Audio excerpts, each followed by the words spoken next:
ایک صحابیہ کا واقعہ ہے۔ گھر کے اندر لیٹی ہوئی تھی، میاں نے کہا مجھے پانی لا دے۔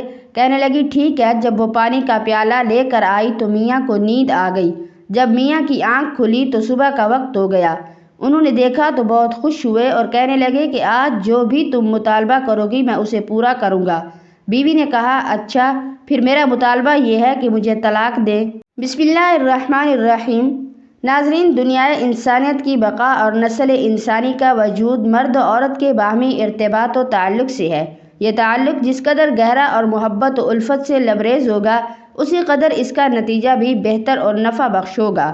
انسان کی فطرت اللہ تعالیٰ نے ایسی بنائی ہے کہ جب اسے کسی چیز سے محبت اور انس ہوتا ہے تو اس کے دیکھنے اور اس کے پاس رہنے سے راحت اور سکون محسوس کرتا ہے، اور جس چیز سے طبعی طور پر نفرت ہوتی ہے اس سے اس کو گھٹن اور تکلیف کا احساس ہوتا ہے، چونکہ اللہ رب العزت کو دنیا کا نظام اور نسل انسانی کا وجود قیامت تک باقی رکھنا مقصود ہے۔ اس لیے مرد کے اندر عورت کی رغبت و خواہش اور عورت کے اندر مرد کی طرف طبعی میلان و ودیت فرما دیا ہے۔ چنانچہ انسانی زندگی میں ایک ایسا وقت آتا ہے جب مرد عورت دونوں ایک دوسرے کے سخت محتاج ہوتے ہیں اور ایک دوسرے کی ضرورت بن جاتے ہیں۔ اللہ تعالیٰ نے اپنی آخری کتاب قرآن مجید فرقان حمید میں اس ضرورت کو نہایت لطیف پیریا میں بیان فرمایا ہے کہ اگر ہم صرف اس پر غور کریں اور اس کے مطالبات کو پورا کرنے کی کوشش کریں تو انشاءاللہ ہماری ازدواجی زندگی اتنی ہی خوشگوار اور اطمینان بخش ہوگی جو ہمارا مطلوب و مقصود ہے۔ اللہ تعالیٰ اپنے بندوں سے فرماتا ہے وہ تمہارے لیے لباس ہیں اور تم ان کے لیے لباس ہو۔ یہاں اللہ رب العزت نے ایک دوسرے کی احتیاج اور ضرورت کو لباس سے تعبیر کیا ہے اور فرمایا ہے کہ جس طرح انسان کو ہر موسم میں کپڑے کی ضرورت ہوتی ہے اور اس سے زیب و زینت اختیار کرتا ہے، اسی طرح مرد و عورت کو ایک دوسرے کی ضرورت ہوتی ہے اور کوئی بھی ایک دوسرے سے بے نیاز نہیں ہو سکتا۔ اس لیے چاہیے کہ دونوں ایک دوسرے کی ضرورت بن کر زندگی گزاریں، نہ کہ ایک دوسرے سے بے نیاز ہو کر۔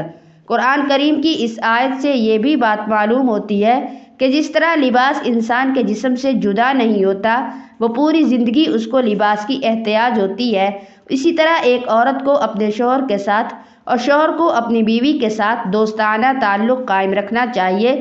اس انداز فکر سے ایک دوسرے کی کمی کو نظر انداز کرنے کا جذبہ پیدا ہوتا ہے، اس لیے کہ محبت کی آنکھیں عیب کو چھپاتی ہیں اور چشم پوشی کرتی ہیں، جبکہ نفرت و عداوت کی آنکھیں برائیوں کو تلاش کرتی ہیں اور اس کو ظاہر کرتی ہیں۔ لہٰذا فطری طور پر اللہ تعالیٰ نے زوجین کے دل میں ایک دوسرے سے محبت اور جذبہ رحمت پیدا فرما دیا تاکہ ان کی زندگی خوشگوار ہو۔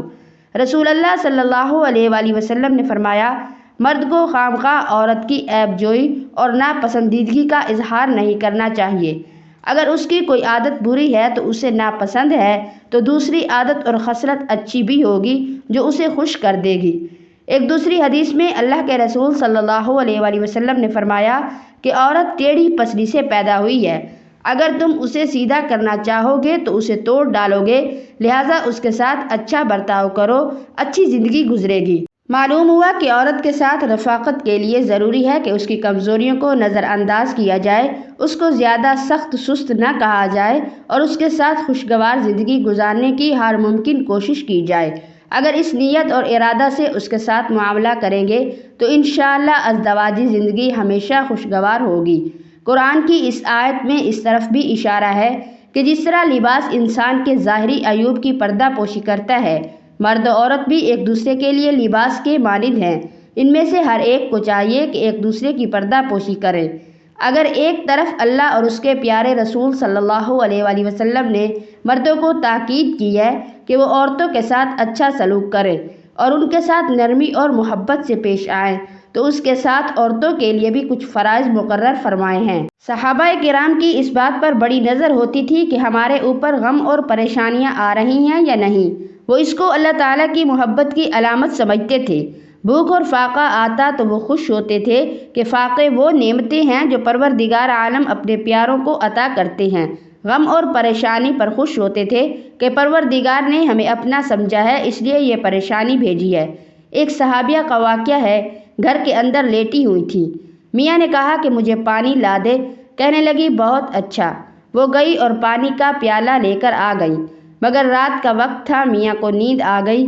اب یہ خدا کی بندی پانی کا پیالہ لے کر انتظار میں کھڑی رہی کہ میاں کی آنکھ کھلے گی تو میں انہیں پانی کا پیالہ پیش کر دوں گی۔ جب صبح کا وقت ہونے لگا تو ان کی آنکھ کھلی۔ انہوں نے دیکھا کہ بیوی پانی کا پیالہ لے کر ان کے انتظار میں کھڑی ہے۔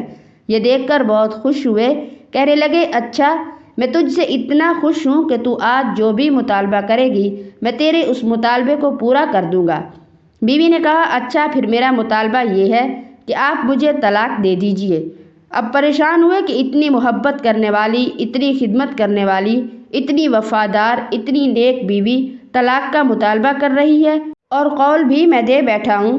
پوچھنے لگے کہ طلاق کیوں چاہتی ہے؟ بیوی نے کہا آپ نے خود ہی کہا ہے جو مطالبہ کرے گی میں پورا کروں گا، اب اپنے قول کو نبھائیے اور مجھے طلاق دے دیجئے۔ فرمانے لگے صبح کو ہم نبی اکرم صلی اللہ علیہ وآلہ وسلم کے پاس جائیں گے اور اپنا مسئلہ پیش کریں گے۔ کہنے لگی بہت اچھا۔ فجر کی نماز کے بعد چل پڑے۔ ابھی راستے میں جا رہے تھے کہ خاوند کا پاؤں کسی پتھر سے اٹکا اور وہ نیچے گر گیا، اس کے بدن سے خون نکلا۔ بیوی نے فوراً دوپٹہ پھاڑا اور اس کا زخم صاف کر کے پٹی باندھی اور کہنے لگی کہ نہیں، اب مسئلہ پوچھنے کی ضرورت نہیں ہے کیونکہ اب مجھے آپ سے طلاق لینے کی ضرورت نہیں ہے۔ وہ کہنے لگے یہ کیا بات ہوئی؟ طلاق مانگی تھی تو بھی میری سمجھ میں بات نہ آئی، جب مطالبہ چھوڑ دیا تو بھی یہ بات میری سمجھ میں نہیں آ رہی، اصل بات کیا ہے؟ بیوی نے کہا گھر چلے وہاں بتاؤں گی۔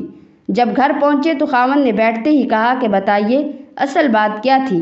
کہنے لگی آپ نے ہی تو نبی اکرم صلی اللہ علیہ وآلہ وسلم کی حدیث سنائی تھی کہ جب اللہ تعالیٰ کسی سے محبت کرتے ہیں تو پریشانیاں اس کی طرف یوں دوڑتی ہیں جس طرح پانی اونچی جگہ سے نیچی جگہ کی طرف جاتا ہے۔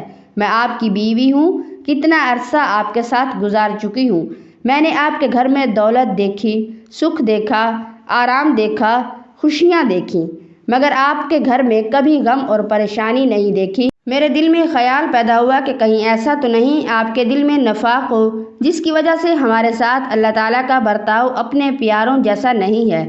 اس لیے میں نے کہا کہ میرے آقا صلی اللہ علیہ وآلہ وسلم کی حدیث سچی ہے، جو کچھ دیکھ رہی ہوں یہ غلط ہو سکتا ہے، لہٰذا میں نے چاہا تم سے طلاق لے لوں، لیکن جب راستے میں جاتے ہوئے آپ کو زخم لگا، پریشانی آئی تو میں نے فوراً سمجھ لیا کہ آپ کے ایمان میں کسی قسم کا شک نہیں کیا جا سکتا۔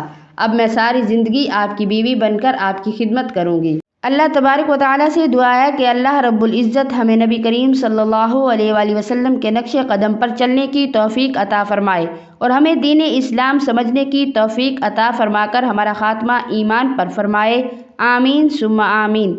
ناظرین، اللہ تعالیٰ کے 99 ناموں میں سے ایک نام کمنٹ باکس میں ضرور ٹائپ کریں۔ اللہ ہم سب کا حامی و ناصر ہو۔